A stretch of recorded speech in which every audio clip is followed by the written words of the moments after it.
دین کیا ہے؟ دین رسول اللہ کی کلام، گفتار، نشست، برخاست، انہی کی سیرت کے اندر دین ہے، وہی ہے دین۔ دین کلی طور پہ یہی ہے۔ مجھے اور آپ کو قرآن براہ راست وحی کے ذریعے نازل نہیں ہوا۔ غامدی اور فتنہ انکار حدیث اتنا عجیب فتنہ ہے، قرآن پاک مانتے ہیں۔ دنیا کا کوئی شخص جو یہ دعویٰ کرتا میں قرآن پاک مانتا ہوں حدیث کے بغیر، ممکن نہیں ہے وہ قرآن پاک مان لے گی۔ رسول اللہ نے بتایا قرآن، کتنا بڑا مغالطہ لوگوں کے ذہن میں۔ آپ کو اور مجھے ڈائریکٹ وحی آئی ہے، رسول اللہ یہ بارے میں سچ بولیں گے کہ یہ قرآن ہے، یہ بارے میں سچ بولیں گے کہ اقرا کو آخر میں لے جاؤ، فاتحہ کو پہلے لے آؤ، بقرہ کو یہاں پہ رکھ دو، اس آیت کو، یہ ساری باتیں رسول اللہ کی حدیث کی سچی تھی اور باقی باتیں غلط تھی۔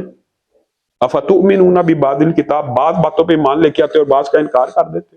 یہ عقیدہ درست کرنے کی ضرورت ہے کہ دین کیا ہے، رسول اللہ صلی اللہ علیہ وسلم کی بات کرنا۔